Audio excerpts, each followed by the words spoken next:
Nós vamos entrevistar agora um cidadão. Qual é o seu nome? Tatiana. Tatiane, qual a sua idade, Tatiane? Tem 30 anos. 30 anos? Legal. Até onde você estudou? Sua escolaridade, Tatiane, até que ano você estudou? Quando eu estudei na minha escola, eu não parei nenhuma série. Nenhuma Eu série? estudei na escola lá do Baixo Jatobá. Ah, sei. Em que bairro a senhora morou? Eu morava lá no Baixo Jatobá também. Qual bairro?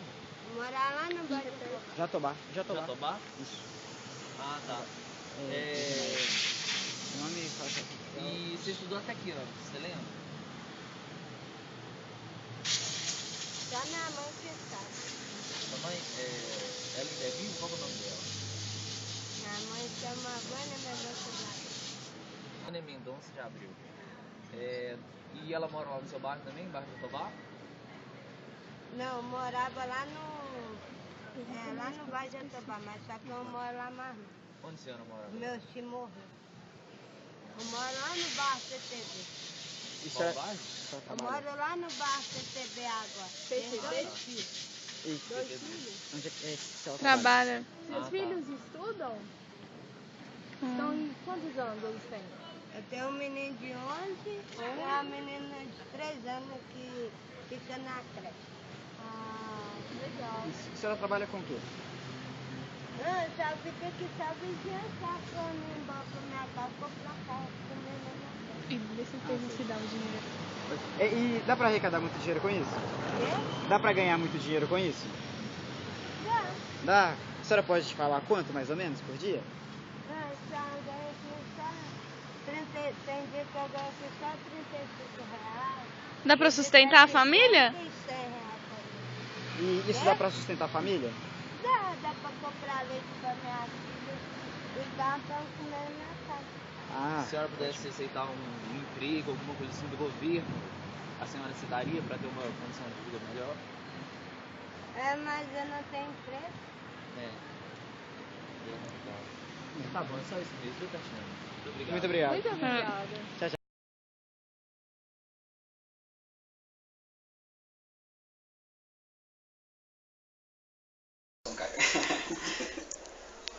Bem, agora estamos com o nosso outro entrevistado, o senhor Márcio Basílio. Senhor Márcio, qual a sua função? Diretor-geral do Cefet. E qual a sua escolaridade? Superior e doutorado. Sim. O que o senhor acha da desigualdade social que existe hoje no Brasil? Eu acho que talvez o maior problema que um país pode ter, e obviamente que o nosso tem bastante, é a desigualdade. E eu acho que a desigualdade, a consequência da desigualdade é o não aproveitamento do potencial que esse país tem, sem contar o sofrimento individual das pessoas, mas para o país de uma maneira geral.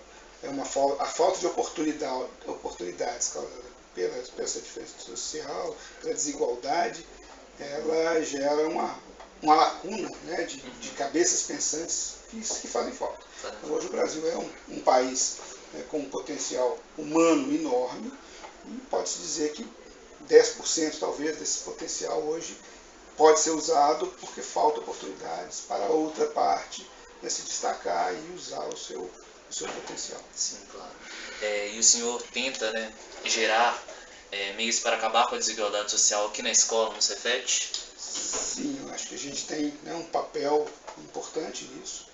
O Cefet hoje ele tem, eu acho que 1/3 do seu orçamento basicamente é voltado para a assistência estudantil, para permitir a permanência dos nossos estudantes que não têm condição de se manter na instituição e que ele possa, com essa assistência social, se manter na instituição.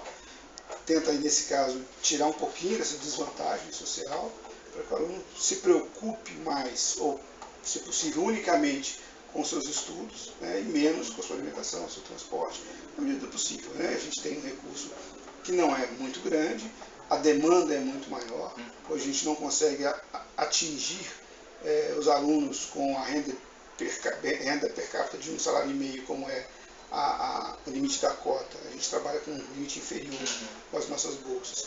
Mas é o que a gente pode fazer, né? Se a gente aumenta muito esse valor, a gente diminui a fatia atendida. Então a gente tem hoje um atendimento ótimo, aí na faixa de meio salário mínimo, mas que a gente sabe que é uma fatia, né, do nosso alunato que é muito carente e demanda. Sem esse apoio não teria condição de trabalhar aqui. Então a gente tem aí uma política, inclusive temos uma secretaria que trabalha com você já teve visitado, Giovanni? Ela trabalha numa coordenação geral de. Vou ter que olhar o nome certinho. Na verdade, de desigualdade de minorias, para poder fazer a integração das minorias dentro do Cefet.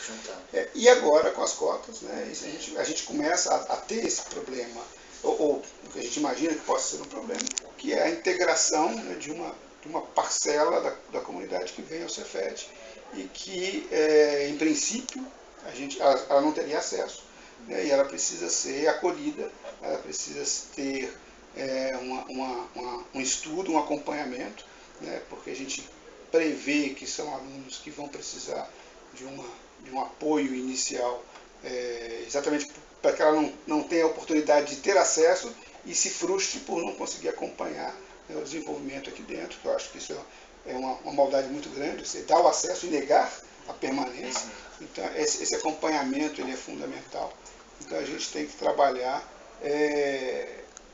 com esse acolhimento, com esse acompanhamento, para a gente identificar se realmente vai haver um público diferente ou se a cota vai só confirmar que o Cefet já tinha um perfil muito parecido com o perfil que a cota permite entrar.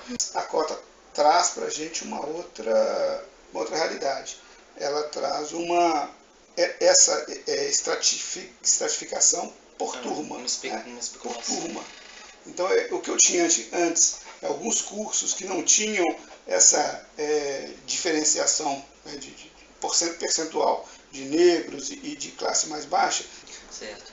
E o que o senhor acha sobre a tendência, essa desigualdade no Brasil está caminhando para um lado de se acabar ou um país desenvolvido? Acabar, eu acho que é mais ou menos igual você ter um equilíbrio térmico. Né? Você tem um equilíbrio térmico, você mata, o universo morre, se você não tiver diferenças de calor. Né? E é mais ou menos isso, nunca vai ter uma igualdade, mas você precisa de ter um equilíbrio. Esse abismo social ele tem que diminuir. É fundamental que você tenha um mínimo e um máximo, né, que é normal, mas que a distância entre eles seja uma distância socialmente aceitável e que o mínimo tenha todas as condições de utilização dos bens da sociedade, acesso a todos os bens, seja educação, seja saúde, seja lazer, né, assim como o extremo, que também tem, mas que não, para que um tenha, o outro deixe de ter, né, que é o grande problema que nós temos. E que já foi pior, né? A gente sabe que hoje essa desigualdade vem diminuindo às custas, né, de mecanismos aí que são muito questionados, bolsas, etc. Mas o fato é que diminuiu muito. Né? Eu morei fora do Brasil há 10 anos atrás, e na Alemanha, e quando eu estava na Alemanha eu olhava a desigualdade muito pequena entre as classes onde eu trabalhava, né, meu universo era pequeno, trabalhava num laboratório, em que o pesquisador e o técnico de laboratório tinha um carro, a técnica de laboratório tinha um carro conversível, bacana, não era sozinha, mas tinha acesso. Né? E eu ficava imaginando, poxa, quando no Brasil eu vou ver um técnico que trabalha ali, que não tem a formação que o outro tem, ter carro. E em 10 anos eu vi que no Brasil já houve uma diferença. Não é igual, obviamente, mas já houve uma diferença. Então essa mudança ela está acontecendo. Ela pode acontecer meio que ao solavanco, ela para, ela melhora, para, mas eu acho que o caminho é esse.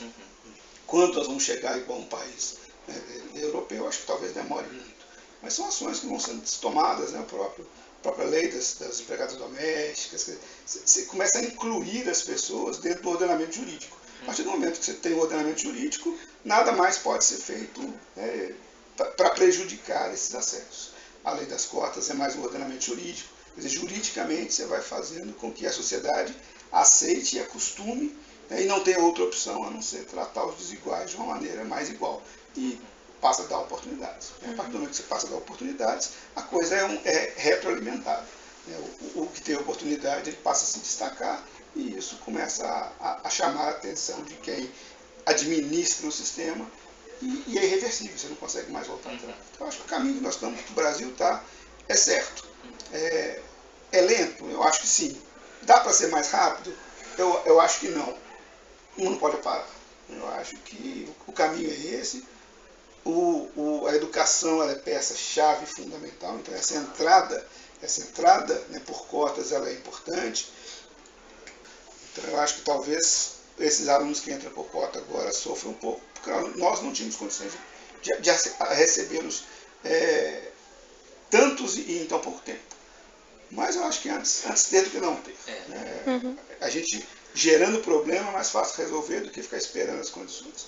Então eu acho que a política está caminhando para essa desigualdade, para diminuir a desigualdade, e eu acho que o país, com essa quantidade de gente que tem, né, o potencial que nós temos para que haja uma melhora aí retroalimentada, né, é muito grande. Eu sou confiante. Muito obrigado, Márcio. A gente à disposição. Um abraço, bom trabalho.